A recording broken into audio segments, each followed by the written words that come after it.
good afternoon and welcome to Pan-African News on Pan-African Television. With me, Anane, Nartey. We're streaming live on Facebook at Pan-African Television.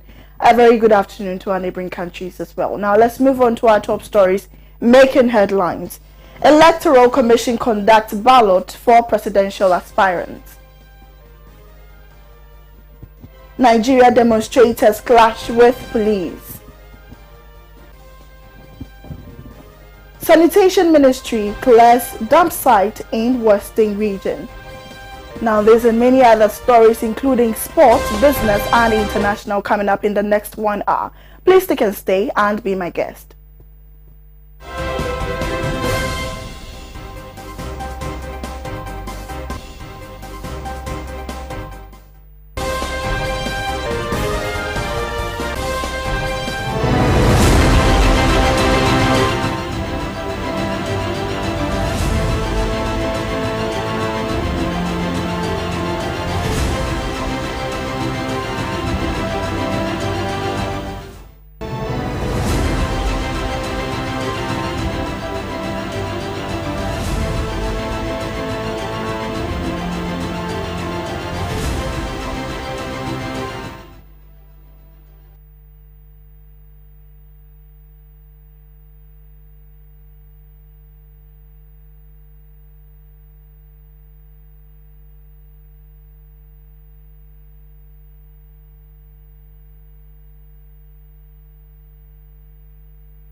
Now let's do some election-related stories where the Electoral Commission of Ghana has conducted balloting for the 12 presidential candidates who will be contesting the December 7th, 2020 polls.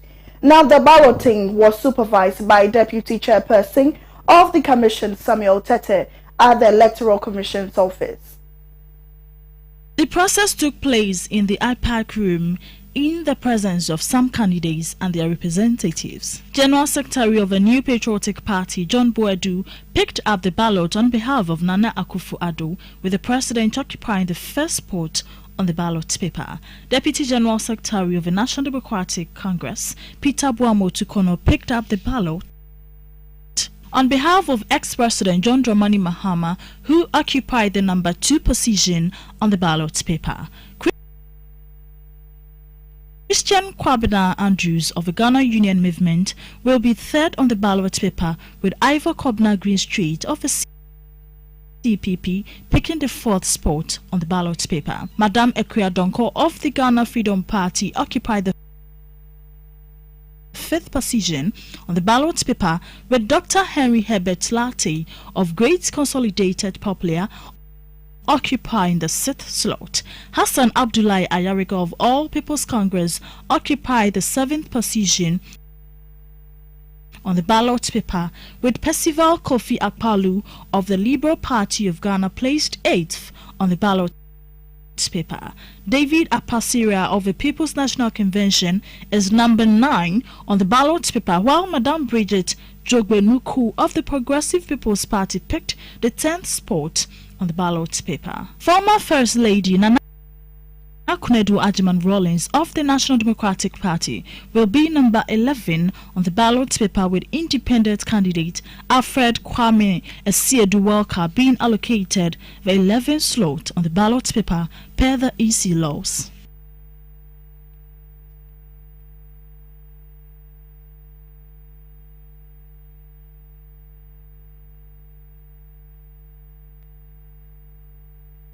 Now, the Deputy General Secretary of the Opposition National Democratic Congress in charge of operation, Peter Boamotukono, has allegedly accused the Electoral Commission of being biased in the just-ended balloting process. According to him, the measures initiated by the body was meant to frustrate stakeholders involved in the political process.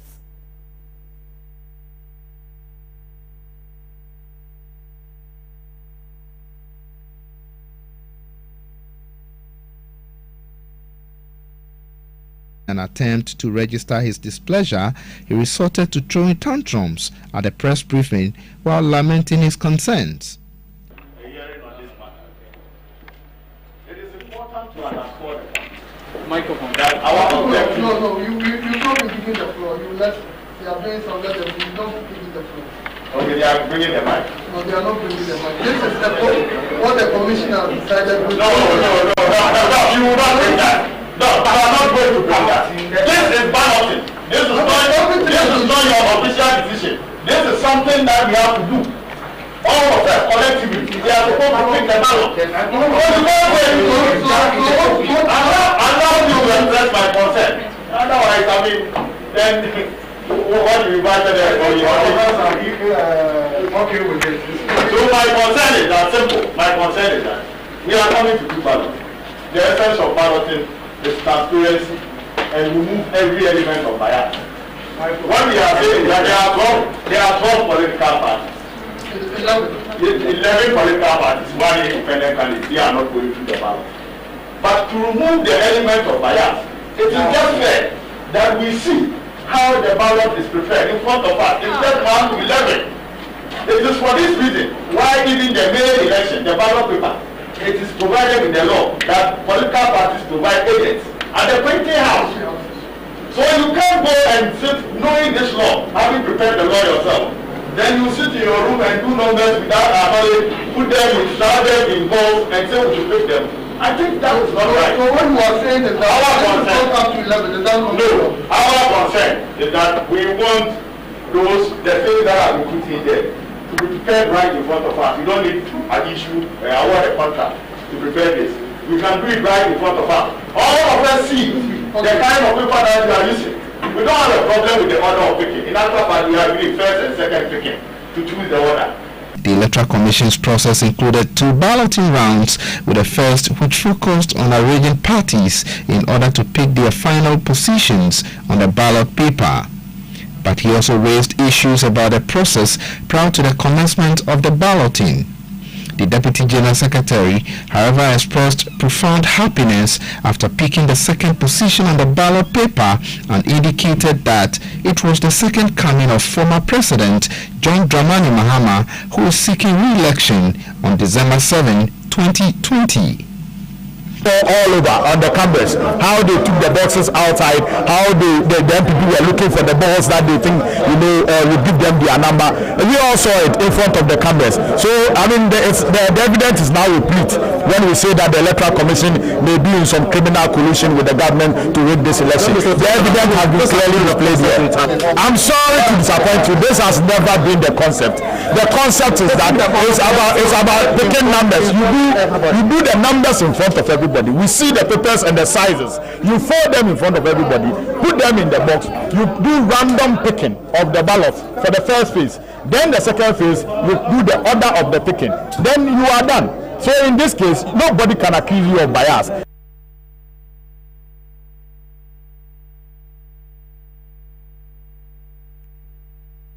Now, President Nana Addo Dankwa Akufo-Addo has commissioned the newly constructed Naval Training Command at Nutekbo in the South Tongue District in the Volta region. According to him, the command center, which has been the long-held vision of the several chiefs of naval chief and staff, is going to accommodate all the training schools of the Navy under a unified command to improve the development of human resources in the Navy and other stakeholders in the maritime industry.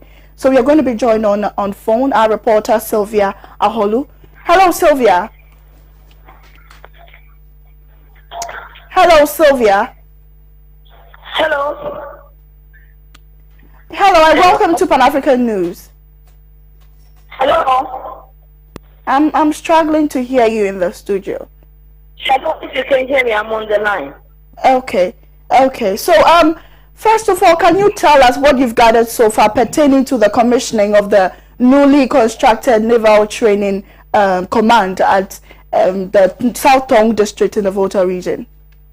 So this Naval Training Command is to serve as training point for not only the Navy, but also other security services according to the president and the commander of the area. And now these very big corridor that was very big, and so a lot of people there. This, according to the president, will help train the naval officers to be creative for new creative ways of doing things, new technology as government is doing. So this particular training center is not only going to serve as a center for only the naval officers, but for other security services, and it's going to be there for so many years to come.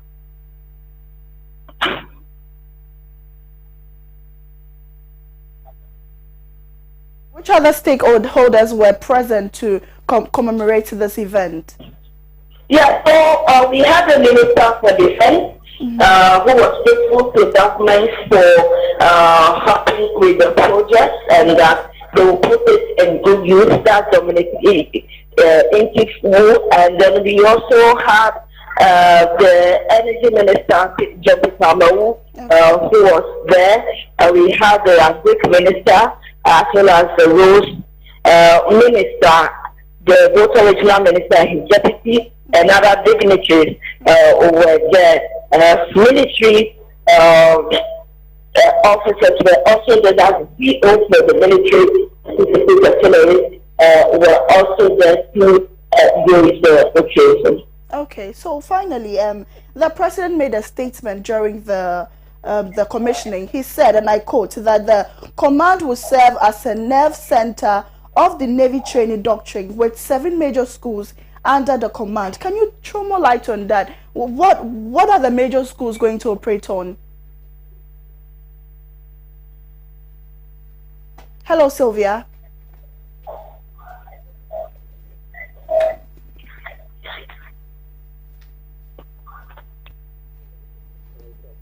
Okay, we would try and get her on the phone and talk more about this issue. Now, moving on to other stories.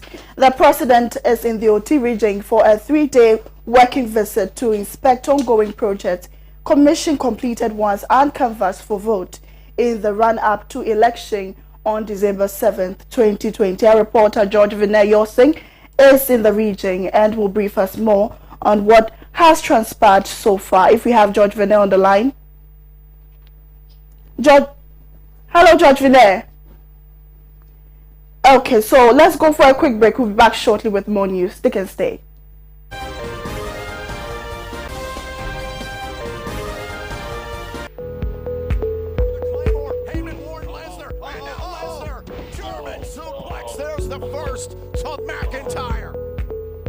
And it's not decided Truman capsules and so at their brain.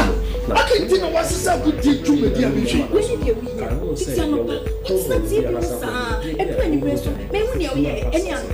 At the account, now you're Bemana, a ball.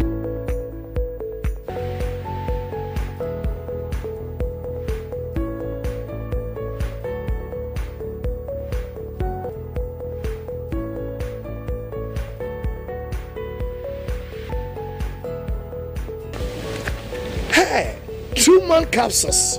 One mama ya bema bion. Truman ye marime drew and mofra woni imfiedun watri intumi numbi. Sa jedien krato we FDA for shemu aja tum senje.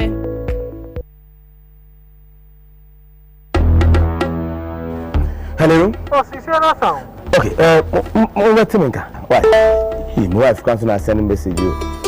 What is going on? Hello? What's happened? It's a child who be a quiet say what? We signed for a fair. I'm sorry, yes. You are not testing messages here. And our officer, so I'm trying to tell you, she says, I mean, so we a guy manu and may you who could look cry. And also wants a family drilling company limited for Kana. What's it then? Family Drilling Company Limited. Ye two borehole, biofuel, biogas, swimming pool, plumbing works in Naso, ye be, Frey 0240 333 111 and NASA 0244 144 822. Nyampa Anane. No swimming pool we see. We want to be here. Family drilling now. Family drilling. What fashion yala shit? Me out with that shit.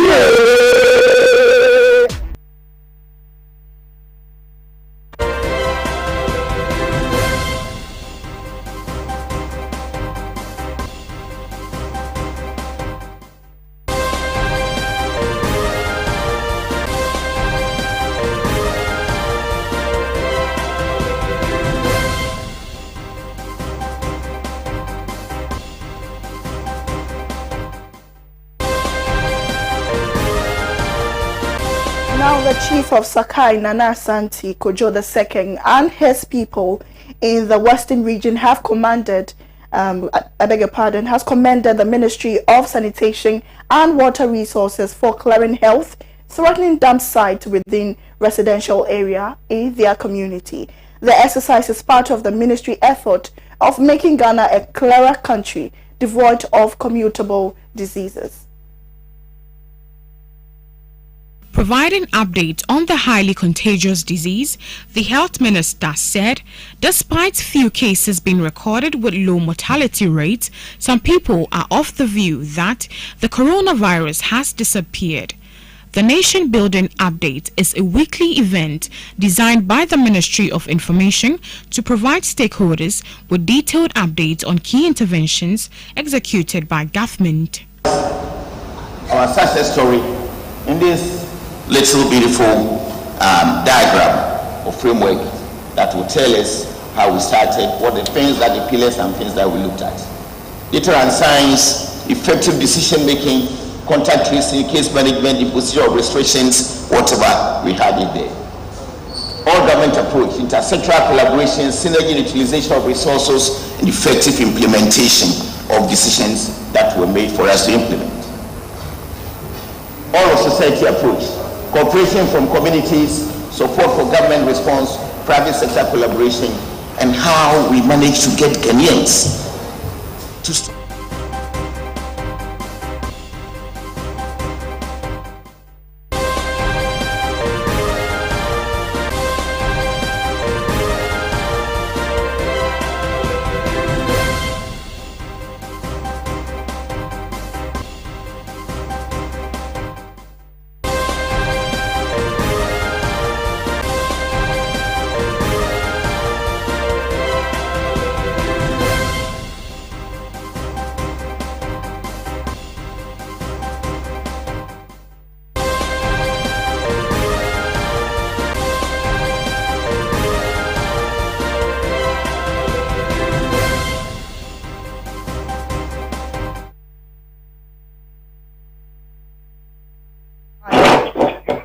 George is currently in the OT region, trying to tell us more what is really happening in the OT region and how the people are responding to the president present in the country, in the community. Hello, George. Yeah, Mon. Yeah, welcome to Pan African News. Sure. I really need some voice, Mon. Thank you. Now let's go straight to the point. What have you gathered so far? Okay, so currently I'm in the OT region, specifically in the Dambai Township. The atmosphere here, more if I should tell you, anytime we hear of people in a particular location actually hear the presence of the president visiting them, the kind of excitement that it actually poses. So that's not different from what I'm experiencing here in the Dambai, which is the capital of the OT region. And we know the president will actually be having a 3-day tour in the region, starting from Nkonya, which is the district capital of the Akuya constituency. Then later move to Nkwanta. Then later in the day of tomorrow, he will be in Dambai to actually commission the usual project that we know anytime he visits this region, he does. So firstly, he will be, as part of his program or as part of his visit to the region, he intends casting salt for the Regional Youth Employment Agency complex, and then also move away and then cast a salt for a solid waste plant for the OT region. All these two places will be done, or this salt cast will be done in the regional capital, Dambai specifically. And then he will also further commission the Regional House of Chiefs building or complex in the region. He will later also commission or inspect some road construction. OT region has been one of the regions when it comes to road infrastructure, they actually lag behind. So he will actually be inspecting a road from Dodokope to Banda Junction, which is already completed. Ketekrachi Banda Road, which is also completed.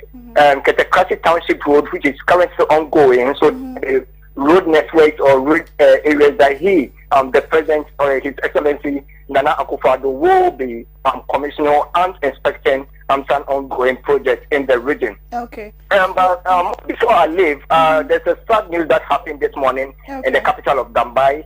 Though the President is not yet in, but the preparation towards the arrangements of his presence in the region is massively being observed in terms of the protocol. When it comes to COVID-19 protocols, it's also being observed. But the sad news that I said earlier happened this morning is that some fire guards in the part of the market, which is the Uti region, Dambai specifically market area, those people watching us live from Pan-African television, the Pan-African television, who know the region or Dambai market, you know, it's very close to the bridge that connects Dambai to Krachi. So where the Pantu always move people from Dambai to the other side of the road, which is the Krachi. This morning when we wake up, we didn't hear good news from that area. The market was gutted by fire. We were told the source of the fire, though officials from the fire service has not come to tell us the source. But what we are gathering so far tells us that there's this premise for that actually lighted the fire in the area of the market, which actually gutted earlier today. And as of the result of the fire gutted, we noted that some 5 homes were affected. 5 good homes were affected of this fire. Some centers in the area, close area, actually lost hair sewing machine. 20,000 cars got burnt. That's a very sad one, that 20,000 Ghana cedis got burnt as a result of this fire gut.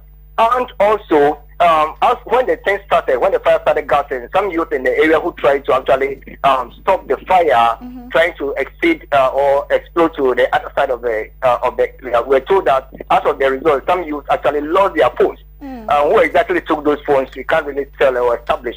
I'm speaking to you, the fire service has been able to control the fire, calm in the area now. Police are actually doing with in conjunction with the Ghana Fire Service of the area of Dambai, actually doing investigation to actually update the media as to what exactly resulted in the fire gutting, and also some happenings in terms of the phone loss and other things that were lost in the midst of pointing the fire. They'll give us an update on that. So, more.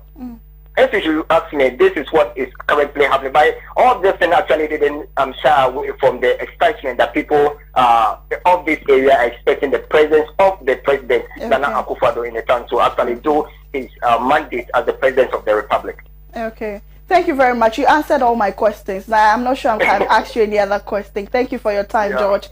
Thank you so much. That was our reporter, George Vinay. You're in the OT region, updating us on the happenings in the OT region. So now let's move on to some health related stories and later talk about what happened today currently at the Nigeria Embassy earlier on this morning. Now the month of October has been set aside to create awareness on breast cancer across the globe by individuals and institutions in a bid to satisfy our curiosity about the danger it poses to victims. Our health desks visited with traders on what it entails and filed this report.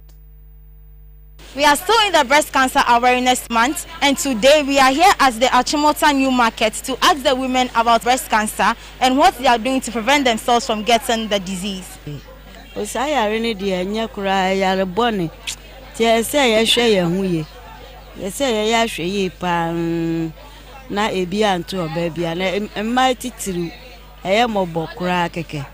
Se baba to ye nufu ni ade no enye nufu yi so eno an kura ya hoden ye twa ba ko a wonche wasase so bewu nti ye hwe ye mo ye ho ban afisa yare na eba ewo ho no ewo ho dada enye safe na eba ewo ho na ye se ye bu pa minim ni enti ama yare na busa se ye ya hwe ye pa ye ma ye ni da ho ewo yare no won se sa breast cancer ndi ewo ho enya de ni ho wasan me and my sister kura wanya bi last year me na me nim na de ban ti de bia no report to ntu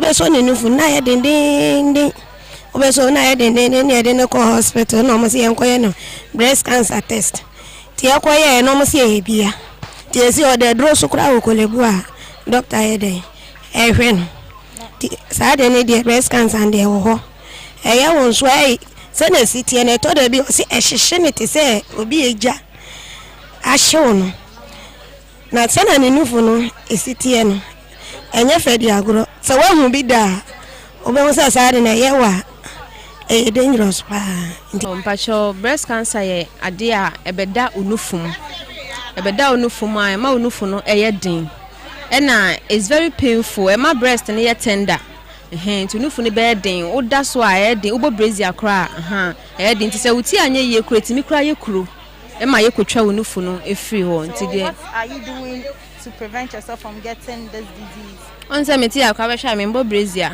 me I'm not a fan. This say be me pia ko baby kra me Saturday amahye na say me bo brazier me nye brazier fan me ja me nufu ne ma o feel relax and I'm sorry no pass any omo kana no me am suso mu hwe say anti brazier kra de me ntai mo dade na aya na e wo bi ase no ene kra so timi contribute nti brazier de me ntai embo acho we need me so de anopa me da straight na me de me nsa ma kwa yesi na me miemia saa be hwe ano no se enye me yade ana de me se hwinim na masande ato na wensu masaye saa eno sunu me miemia saa se de bia ye bodaru se wo mu a yenda flat be enfa ensa benkum ni enfa nye mimi se me ba e bi tonu nufu ni nuanom na ye research no mu ni e de College Hospital ni ekoyi ma no enti no wo mu a wo se ye ma no ye ko hospital ni ko check ni wo se transia ma eba ansana ya ko hospital o me ya metaye but me kwa hwi ni me ho oh dia me kan say emaiwa no eya wo muntan ko check up emaiwa no titiru because ye de etafra che enyi ye di nchine enti emaiwa na eba no wo muntan check Power Hospital, This is what the people of Achimota Market have to say about breast cancer and what they will do to prevent themselves from getting the breast cancer. Irabna Frimpon, reporting for Pan African News.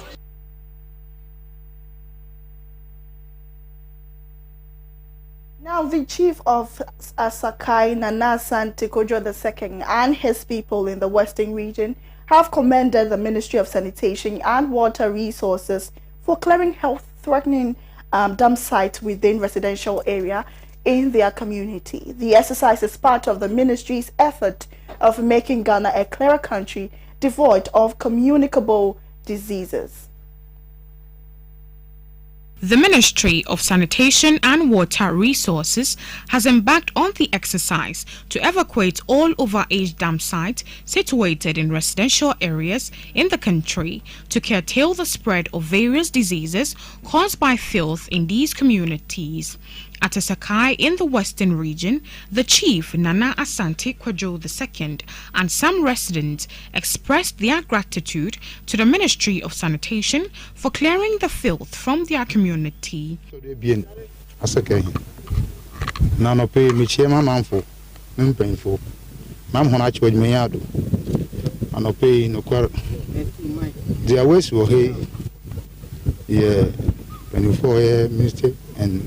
Sanitation water before we show her. Now, when you design there, one sign will come away. No, people about the ball can sort to them. Well, you'll be seeing a man pumsa. The mayor, I don't want an ECMA. If you could meet him, you do want to do. Now, in the day, obey Hujuma, now, sick as say, who's come my hand to the employer ni ECMA paying for Naka Nana. Oye aqua eje koje aqua president enye ne painful one na word man de asaka here so your ball today will be here fear painful gina adwene father map me but the one I say kala ya ti de wo be bobotu wo to ba ya da pa tada ya ti ha ni entum kula yusum pota yentum ndidi nti se wo to ba ya de obada wo so na toilet Adabati hana wako nti bora ni weto obaya hada pa so yala baba James na de nti mofo wako a wodo wansa tutututu ebe mofo no bi nso ko subscribes na do ai dama na ifina hada ye wempo once mama ntum peta pa do edidi mpo a entim tire ko sha wudem once ma About so what the boiler to her, about so what the toilet or the actual, the oil the man. I say it's here, no, ya ble, ye team in Sutton Crampa, ye team tonton na, the norma, and can't na, the binti upon cho, the son nado. Nanaba na honorable Prince Ama, they upon one chomo to boile one farm, and it's a wood to boile, Nanka would contain woman, Anka Yepe. All the money that we used to get, we used to take it to hospital. Always sickness, malaria, everything.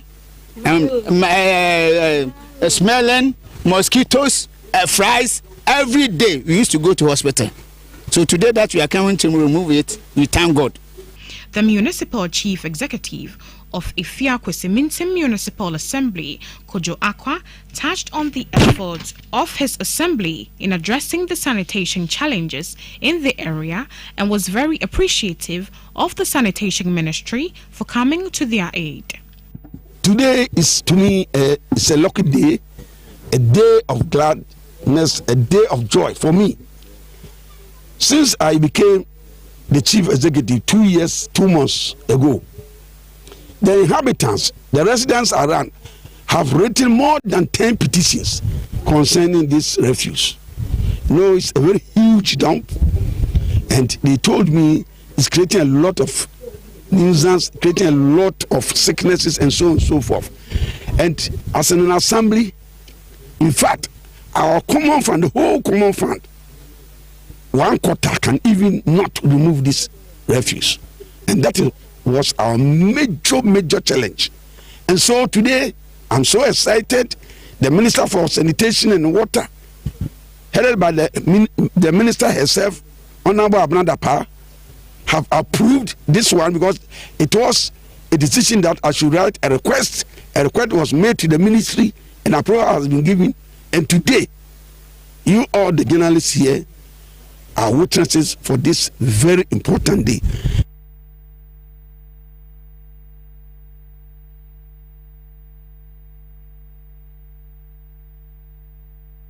Now, the Nigerian resident in Ghana are demonstrating despite attempt by the police to halt them.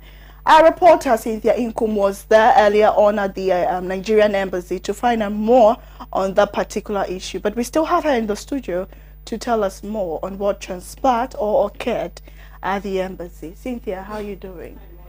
Seeing you in red and black, I'm sure you are devastated about what is happening here in Ghana and also in Nigeria. Yeah. So first of all, tell us what occurred at the embassy. Okay, early today, as you said, I was at the Nigerian embassy, and you see a lot of Nigerians there. Everyone putting on their black because they are protesting against the social hashtag SAS, that's Social Anti-Robbery Squad in Nigeria. So the Nigerians there are really devastated. They are all angry. If you see the passion, if you see the anger in them, you will know they are going through hell. The police brutality is too much. So earlier on, the police were there. They were trying to halt them in regards to their protest, but they still went on because I don't know. Was it a peaceful one or the way? Yeah, it was. It was a peaceful. It is a peaceful one here in Ghana. It is a peaceful one, but in Nigeria, the initial motive was to go and have a peaceful protest. But the whole thing, the police are turning it to bloody protest.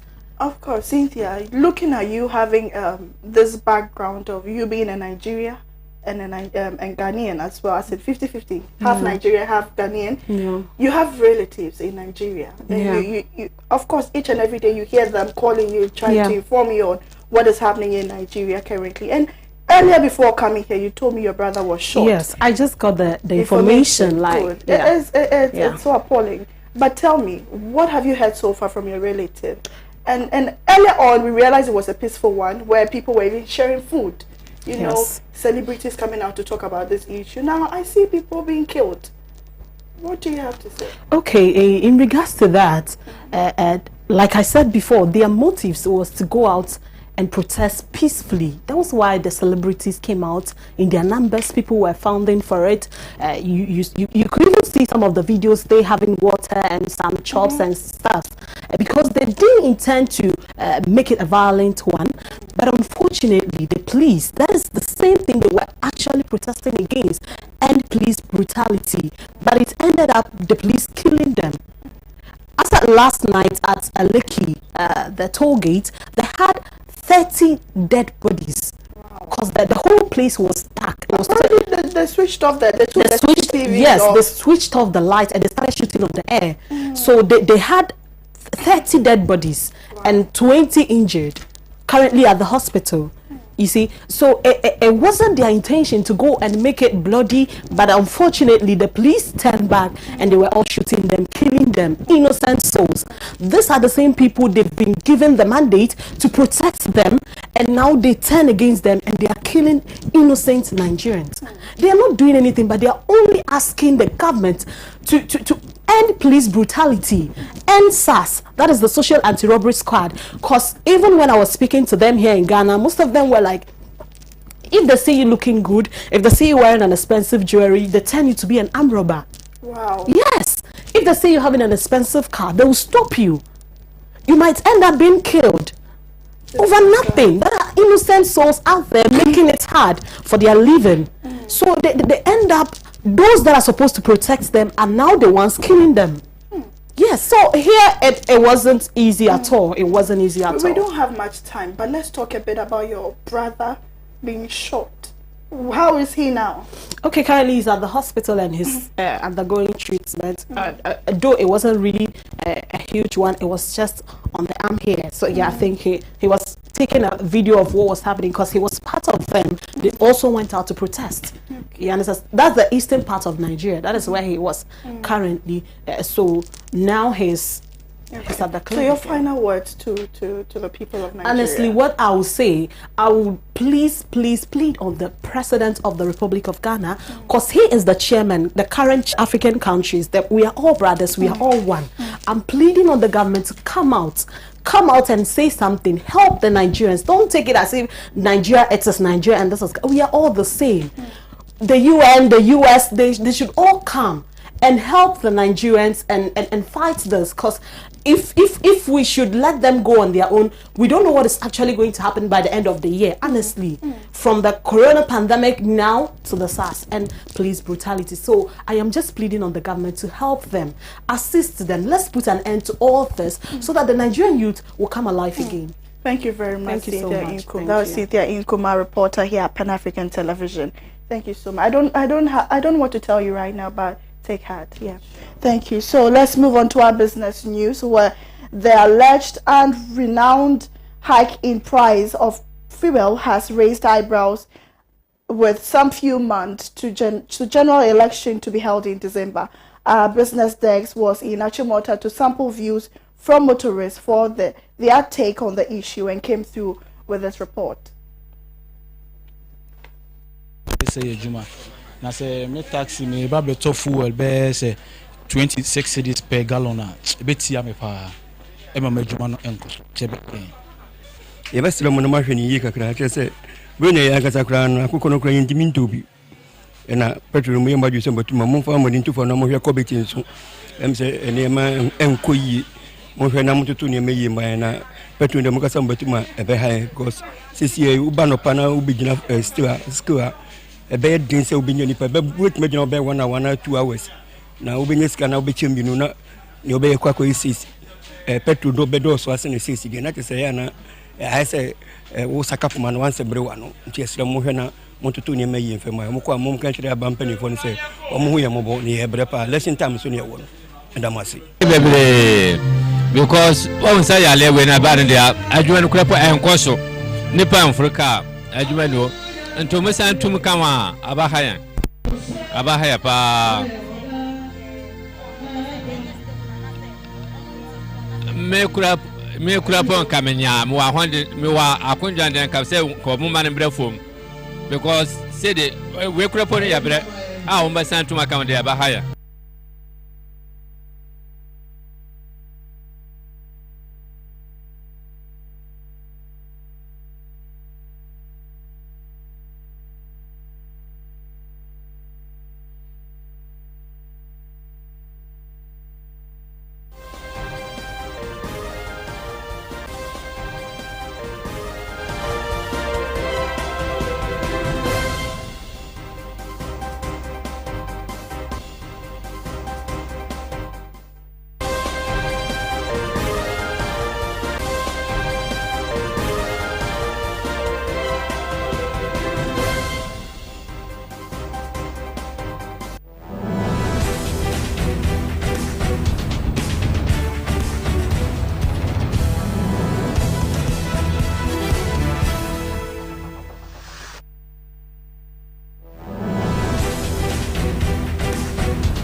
Up next is the international news from our international partners, People's Dispatch.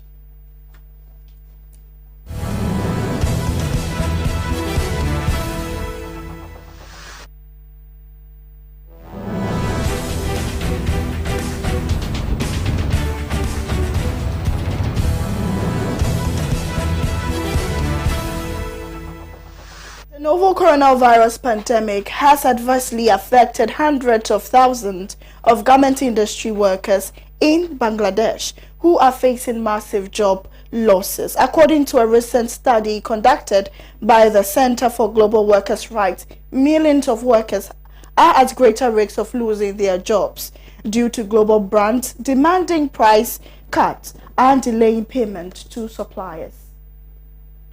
Thousands of garment workers have already been laid off without severance or furlough pay.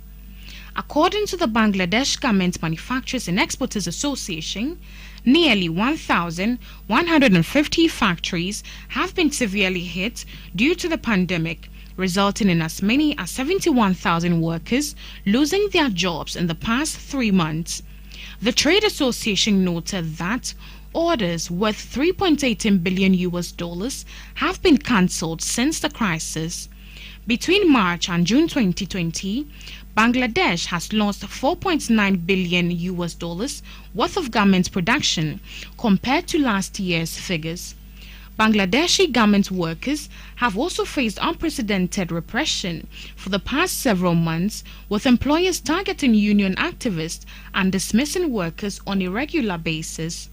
Since mid-January, thousands of workers have been participating in demonstrations across the country, demanding their monthly salary to be doubled from $8,000 to $16,000 per month. Instead of addressing the workers' legitimate demands, the authorities have repeatedly responded with the use of force, resulting in dozens of casualties. Several garment workers have been arrested on false charges. A database of workers created with good intent has been used to blacklist workers, revealing a pattern of harassment.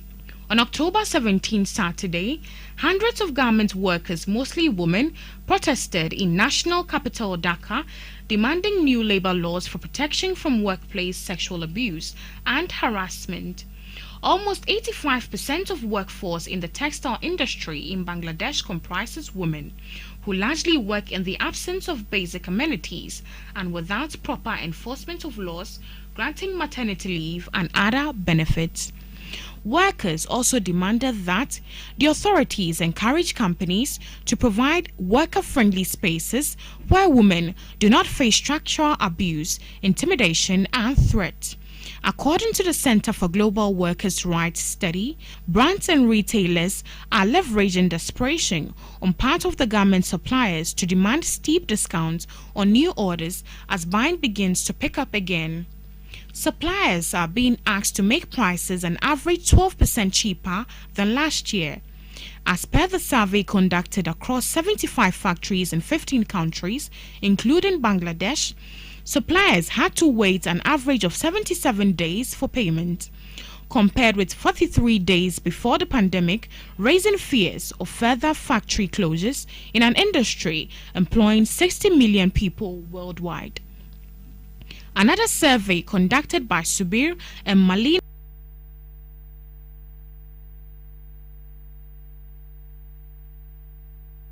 Chaudhry Center for Bangladesh Studies, targeting 1,057 garment workers, concluded that the pandemic has affected the most vulnerable sections and has been particularly detrimental for women in garment factories, most of whom are working at the very bottom of the global supply chain. 77% of the garment workers interviewed in the survey admitted that the COVID-19 crisis in Bangladesh has made feeding everyone in their household difficult. 52% of the respondents claimed that they saved less than what they did in February. Bangladesh's textile industry is the second largest in the world after China, which exports in 2018 valued at almost $30 billion. Though the industry has seen rapid expansion in the recent years, its workers have been finding it difficult to make ends meet.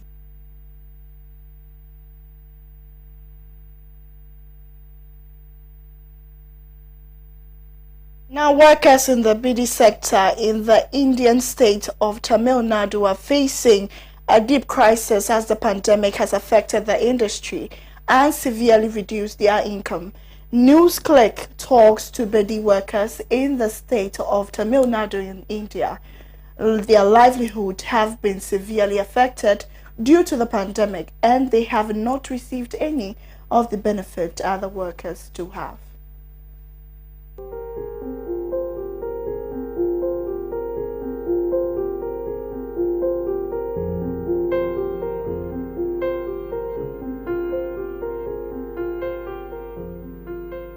Even after cigarette companies captured the market in a highly capital-oriented business, BD production still prevails in most parts of India. Tamil Nadu is one of the largest BD producing states in India, with tens of thousands of workers, the majority of them being women, producing BD. வேலை செய்யறது ஒரு 7-8 வயசுல இருந்து எங்க அப்பா எங்க அம்மா எல்லாம் அது நாங்க அப்படியே தொடர்ந்து இத செய்யிறது. எனக்கு இந்த வேலை தான் நிரந்தரமா நான் செஞ்சிட்டு இருக்குது. இந்த லாக் டவுன் கொரோனா காலத்துல வந்து எங்களுக்கு போதிய அளவுக்கு இந்த வேலை இல்ல. நாங்க இருக்குது வாடகை வீட்ல இருக்குறதுனால வாடகை கொடுக்க முடியல. எங்களால சாப்பிட வாழ்வாதாரம் இல்ல. போக்குவரத்து இல்ல. இது இருக்கும்போது மாசத்துல ஒரு நாள் தான் இந்த வேலைன்றது பீடி வேலைன்றது சராசரியா கொடுக்கிறதுக்கு இங்க இருக்குது அப்படின்னு முதலாளிங்க சொல்றது. எங்க பார்த்தாலும் பரவலா இந்த வேலை இல்ல. என்னன்னா வந்து மாஸ்க் போட்டிருக்காங்க, பீடி விற்பனை இல்லை. பொதுவாக சொல்கிறது முதலாளிங்க சொல்கிறது பீடி விற்பனை இல்லை, உங்களுக்கு வேலை இல்லை அப்படின்ற மாதிரின்னு சொல்லிட்டு வேலை இல்லாத காரணத்தினால இந்த லாக்டவுனில் நாங்கள் ரொம்பவும் கஷ்ட நிலைமையில் இருக்கிறோன்றது தான் நாங்கள் இப்போ சொல்லிக்கிறோம். இந்த பொதுவாக வந்து அமைப்பு சாராலையாவது இந்த 3000 ரூபாய் கொடுத்தாங்க. இந்த பீடி வேலைன்றது சிறு தொழில் வந்து குடிசை தொழில். அது வந்து பொதுவாக அந்த நிவாரணம் கூட எங்களுக்கு அந்த கவர்மெண்ட்டு அரசாங்கம் வந்து எங்களுக்கு பொதுவாக கவனம் செலுத்தவே இல்லை. இப்படி ஒரு தொழில்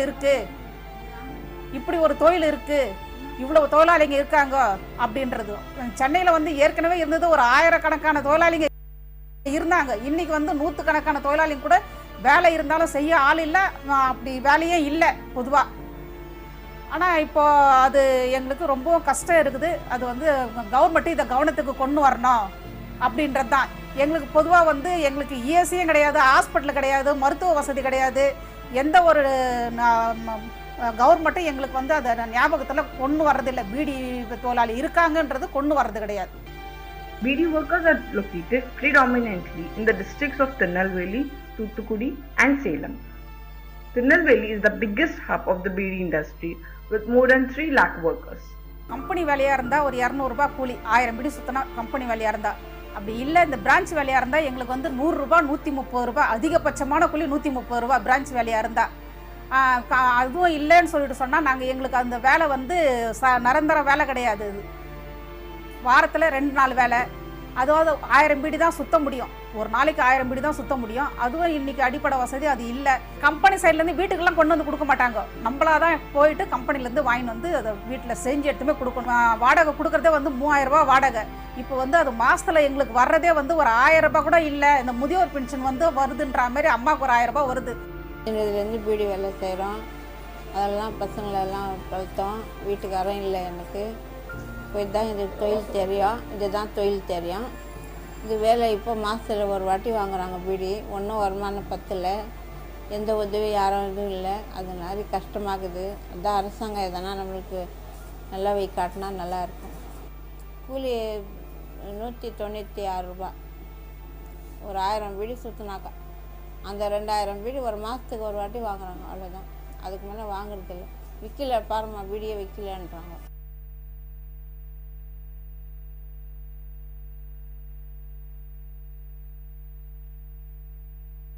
Sport is next after this break.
into some sports on that made the news. My name is Michael Nchubo, and let's begin with some football story. And the Ghana Football Association and clubs that will be having their matches at the Accra Sports Stadium will today hold a meeting that will seek to meet with the National Sports Authority on the charges meant for the Accra Sports Stadium usage. There is more to this in the following reports.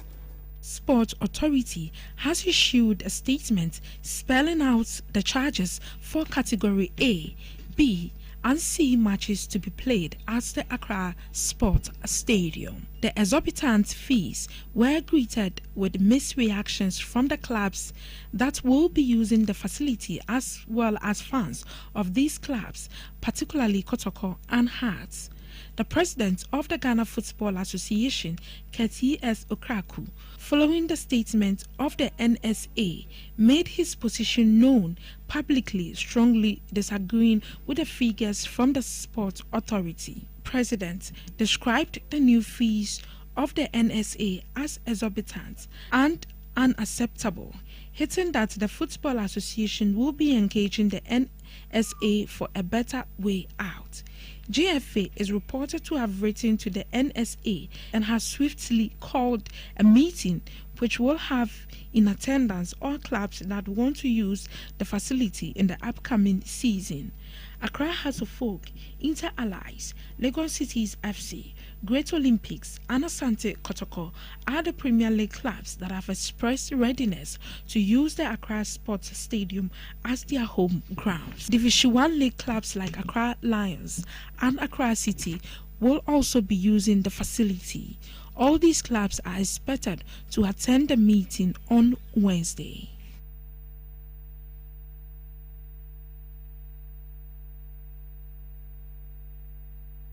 Yeah, so before we sign off, news just coming in is that the National Sports Authority has rescinded its decision to increase the charges for the usage of the Accra Sports Stadium. So the release was actually brought out by the Director of the National Sports Authority, Professor Kwesi Chumesi. So we'll be keeping you updated with respect to that development as and when it unfolds. This will part company actually on this edition of the Sports Show. My name is Michael Nchubo. Let me sing time. God willing, tomorrow. Bye-bye.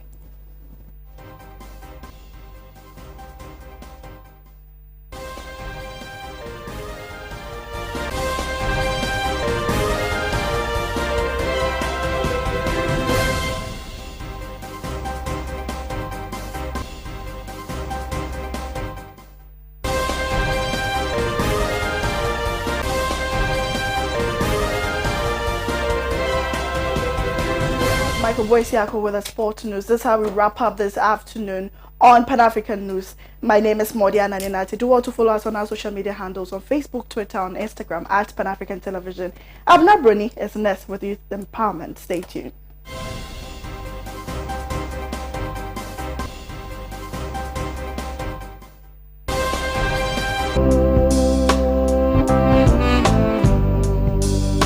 Yare baako a ɛha yɛ mema pa especially ya yenya 40 years